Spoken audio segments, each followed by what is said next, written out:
My girlfriend laughed on her podcast. My boyfriend is impotent. Let's talk about why men are so fragile. 55,000 people heard it. I just commented, interesting episode. 2 days later, her sponsors pulled out. On the third day, she received a legal notice. Let's talk about how fragile lies can be. Attached were my medical records, and that single truth destroyed everything she built. Hey legend, if you're new to the channel, subscribe to my channel and support me. Thank you. I'm Alex, 30, and until 3 weeks ago, I thought I was in a healthy relationship with someone I trusted completely. Her name was Maya, and she was everything I thought I wanted: ambitious, funny, confident. We'd been together for 2 years, living in separate apartments, but spending most nights together.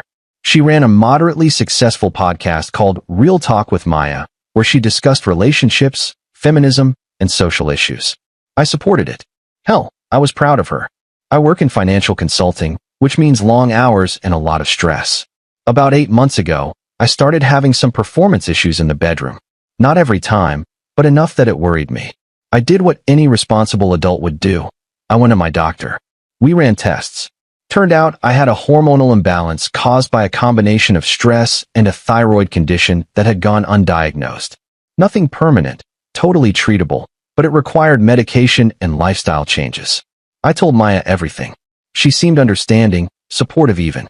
She'd hold my hand and say things like, "It's okay, we'll get through this together." I should have known something was wrong when she started asking weirdly specific questions about my condition. So like, how long will this last?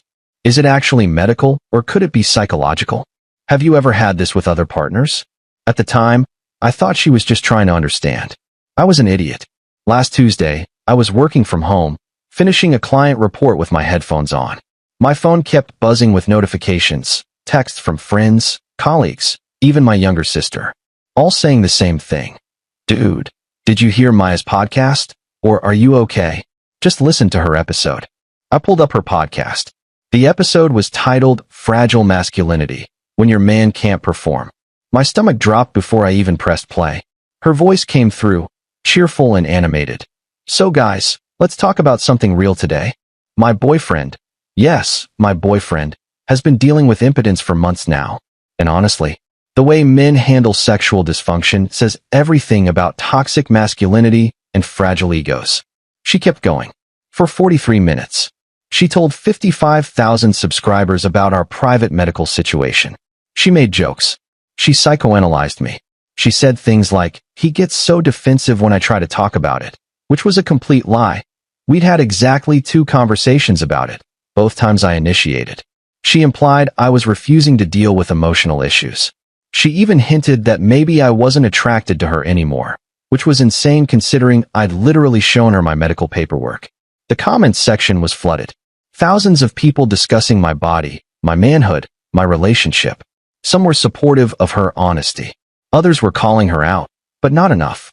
I sat there, staring at my laptop screen, feeling like I'd been gutted. This woman I loved, who I'd been vulnerable with, had taken my private medical condition and turned it into content. For clicks. For engagement.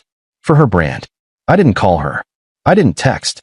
I opened her podcast comment section and left exactly 1 comment from my personal account, which she knew I had. Interesting episode. That's it. 2 words. Update 1. Maya called me 17 times that first day. I ignored every single one. She showed up at my apartment that evening, banging on the door. "Alex, open up. Let me explain." I opened the door, but didn't let her in. She looked panicked, mascara smudged. "Baby, I didn't think you'd actually listen to it. You didn't think your boyfriend would listen to an episode where you publicly humiliate him?" I kept my voice flat. Calm. I wasn't going to give her the emotional reaction she could later spin into another episode about male fragility. It wasn't like that. I was trying to start an important conversation about my medical records, about my thyroid condition, about the medication I'm taking, all things I told you in confidence. She grabbed my arm. "You're being dramatic. It's not like I used your real name. You said my boyfriend. You've posted pictures of us together. You've mentioned my job before on the podcast. Everyone knows exactly who you're talking about." I pulled my arm away. "Did you even consider that this could affect my career? My reputation? Oh my God, see? This is exactly what I was talking about.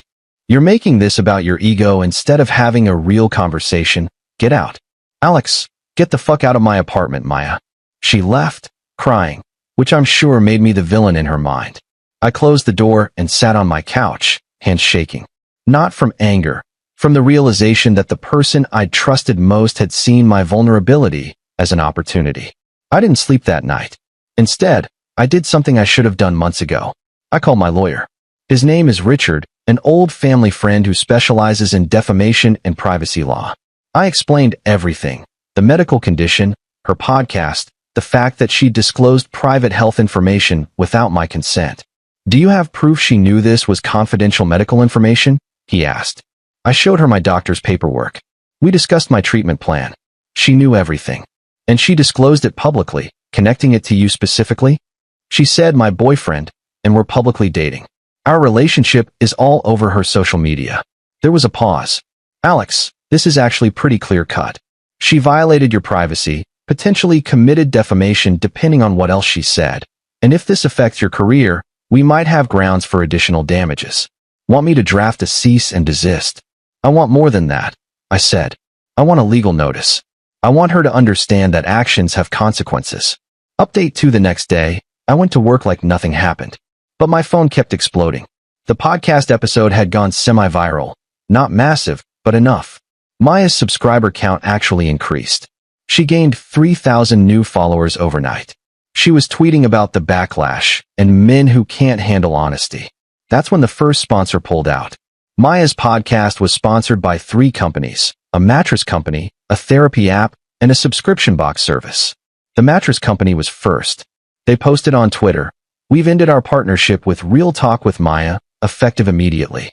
We don't support content that violates personal privacy or trust." I didn't do anything. I didn't contact them. I didn't organize some campaign. I literally just posted "interesting episode" and let her own actions speak for themselves. But apparently, I wasn't the only one who felt violated. Her comment section had turned into a battlefield. People were pointing out that regardless of the important conversation she claimed to be starting, she'd shared someone's private medical information without consent. Other podcasters started weighing in. A few relationship therapists made response videos talking about consent and boundaries in relationships. The therapy app dropped her next, which was almost poetic. Their statement was professional. Our brand is built on trust and confidentiality. We can't partner with content that contradicts these values. By day 2, she'd lost 2 sponsors. Her remaining sponsor, the subscription box, went radio silent. Maya called me hysterical. "Are you happy now? Are you fucking happy? You've ruined everything I built." I posted 2 words, Maya. 2 words. "You did this to yourself. You turned people against me. You made me look like the bad guy when I was just trying to what? Monetize my medical condition? Turn my private health crisis into your content calendar." It wasn't like that. Then what was it like? Explain it to me, because 55,000 people heard you laugh while discussing my impotence. She had no answer. Just sobbing. "I'm losing everything, Alex. My sponsors, my reputation, welcome to the club."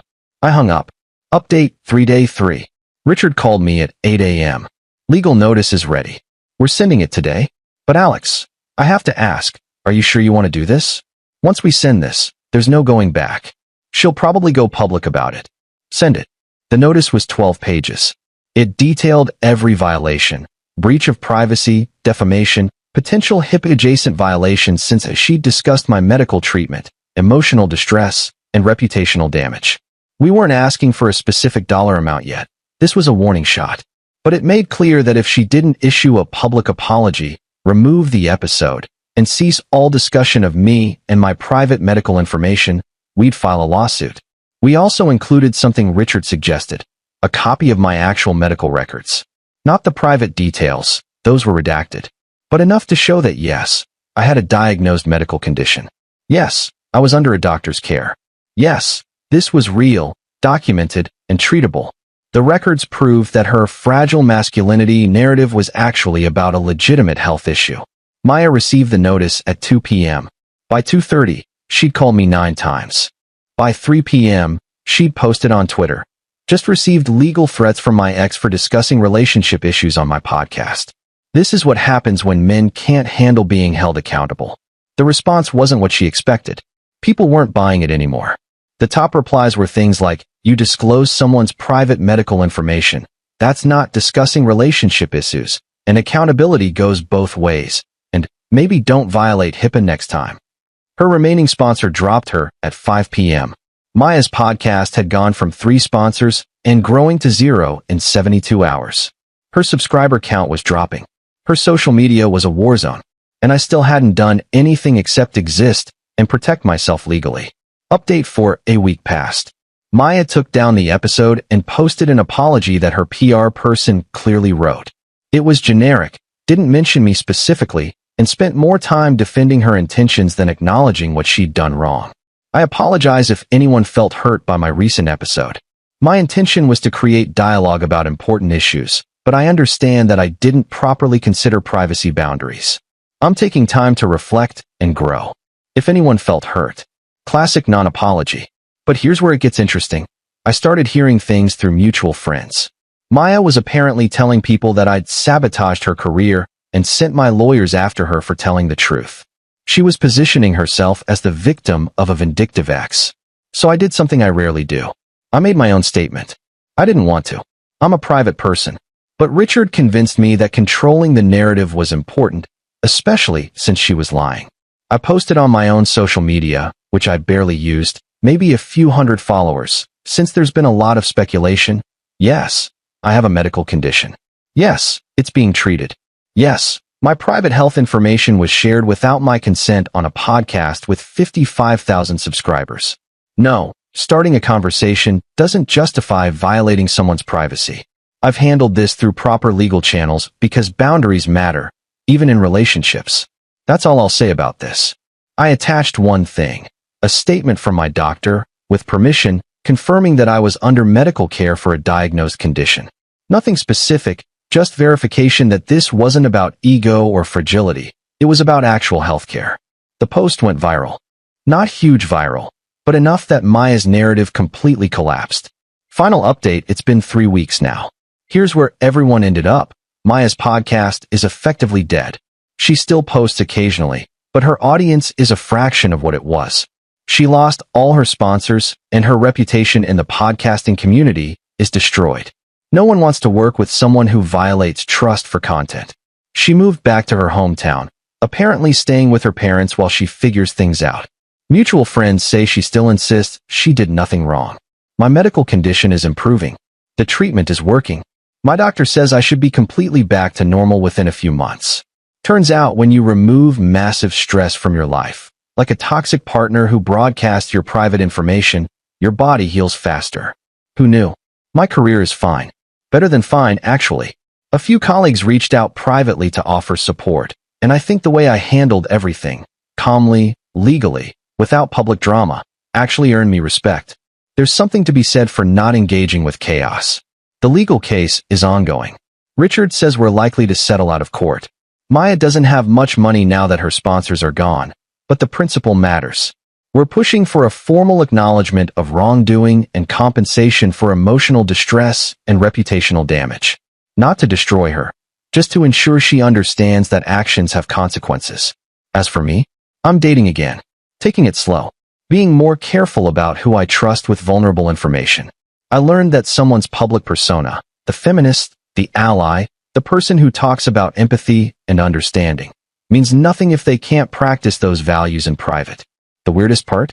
Maya's podcast episode is still circulating in screenshots and clips, even though she deleted it. The internet never forgets. People still message me sometimes, asking if I'm that guy. I usually just ignore it. But every now and then, when someone brings it up, I do think about that comment I left. Interesting episode. 2 words that changed everything. Not because they were powerful or clever, but because they were calm. They didn't give her the emotional reaction she wanted, the angry boyfriend she could point to as proof of fragile masculinity. They just existed, a simple acknowledgement that I'd heard what she said, and I would respond on my terms, not hers. Turns out, the opposite of love isn't hate. It's boundaries. Edit 1. A few people have asked if I regret the legal action. I don't. Some bridges need to burn. Edit 2. For those asking about my health, I'm doing well. Turns out removing toxic people from your life is great for your thyroid. Edit 3. Yes, I kept screenshots of everything. Always protect yourself.